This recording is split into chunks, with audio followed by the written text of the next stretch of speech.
Gentle beings. So my phone was not performing well, and it would cut out in any high draw activities, including recording videos. And you can only do it so much before you get frustrated. So I went many weeks without phoning, or phoning very little. So I finally broke down and got a battery. So now we're back. I know you've missed my inane ramblings, but I promise. Nothing. I promise nothing. I'm not even sure I have anything to talk about. I kind of just wanted to test to make sure that the phone would last the drive to work and be able to record this.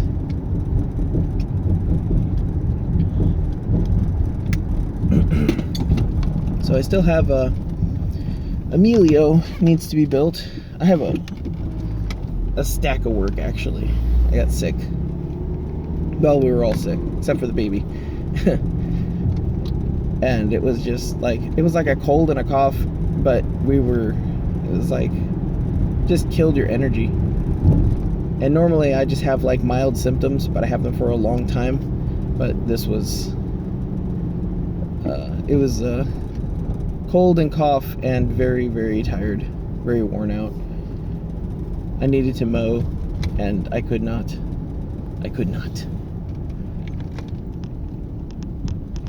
Did catch up on a lot of video games, though. I think that was the real, what if the real treasure was the video games we played along the way? I'm getting into Warzone to play with my brother and his friends, and it's good stuff. It's, first of all, it's free, because EA and, well, not DICE, it's Infinity Ward, you know, it's just a mess. So this is a nice invitation back to the people that they estranged with their attempts at reproducing Titanfall with COD blops. It's just like, I don't know. It's like Assassin's Creed at this point. You're just pumping them out, one a year. There's no heart, there's no soul. But speaking of heart and soul, I've been playing Super Mario 64 on DS, because that's fun. I'd never really played it. Never had an N64, and when I did play it at a friend's house, we played like Smash, which just like Link main all the way, or Pikachu. I think I started with Pikachu. This is all important information. And a British car.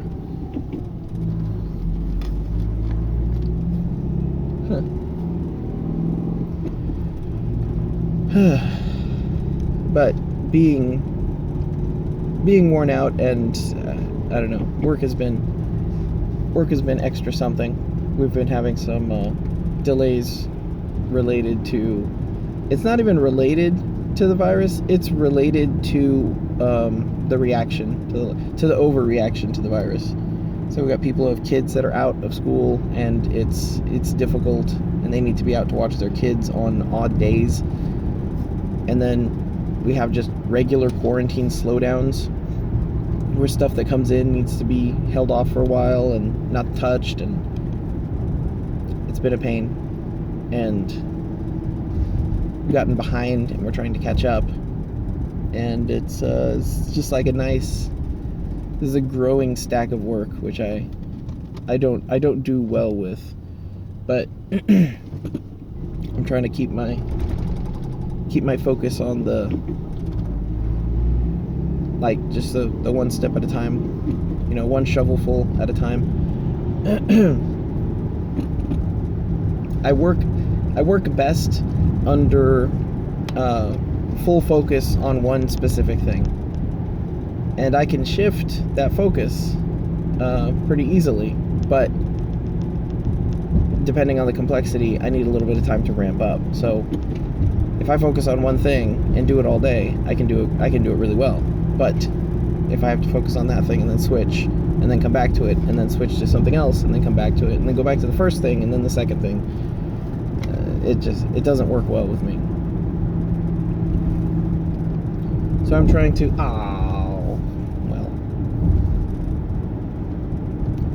I was going to say I'm trying to manage that with Vexus, but I actually left Vexus at home, which is odd. It doesn't normally happen. But I've been odd for a long time. I've been off for like weeks at this point. I still have Emilio just sitting there, and I have switches to harvest from some, what is it, the keyboard company? Yeah, I think it's the keyboard company. They have some old cherry boards that you can buy switches off of. The cheapest possible switches you can buy.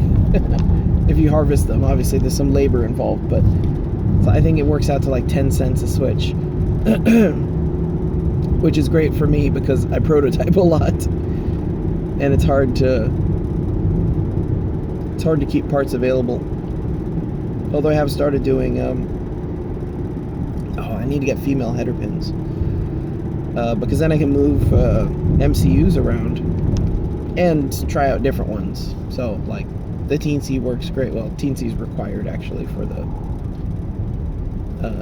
Teensy's required for the Emilio. So the Emilio is just like, it's got a horizontal stagger, but it's it's split. It's a one-piece split, obviously, me and my one-piece split. So it's all together, and you get some extra thumb switches in there, which is nice. So you can do your layering and all that. Oh boy, I haven't even run the 3D printer. Oh right, it's just like 7 minutes in, and I'm gonna give you some pertinent information. I'm going to see about. Probably gonna start selling I am going to start selling version 1 of the paddles, the Cherry MX paddles. I don't know. Version 1 is the version I've tested the most. I've come up with version 2 that's supposed to not have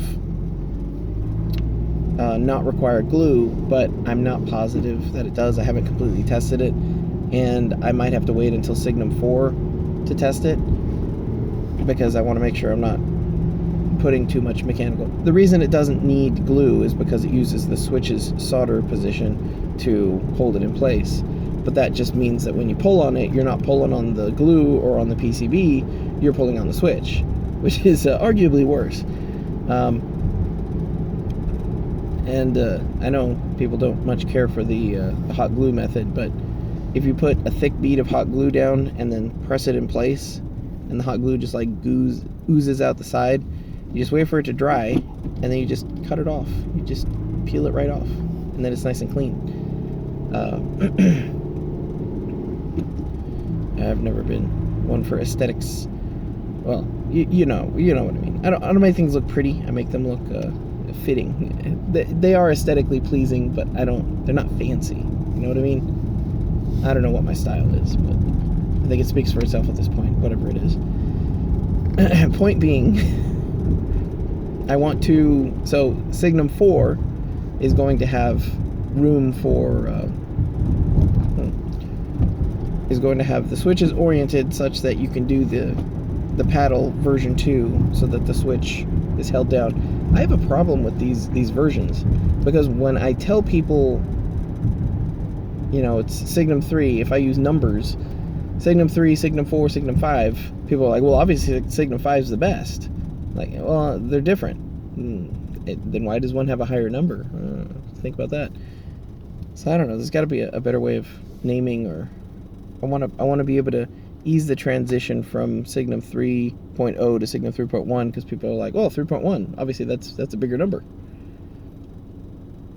And I'm just like, well, kind of, it is. Well, literally it is, but it's 3.1 bigger than 3. Tune in, news at 11.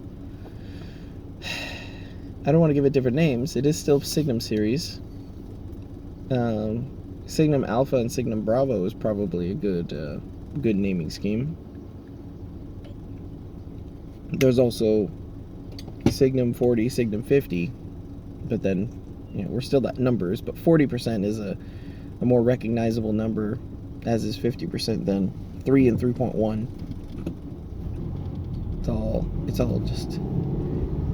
It's all complicated. It's also tiresome. I don't know. I also have a higher caliber of customer, so I trust in their ability to, you know, like read and be like, hey, this has a number row, and no, this doesn't have a number row. I can't include like 40% and 50% in the descriptions. That's actually probably a good idea. That way it'll reference things that people do know about other layouts of keyboards. Is this going all right? Is this good? Yeah? We got still recording. This is nice.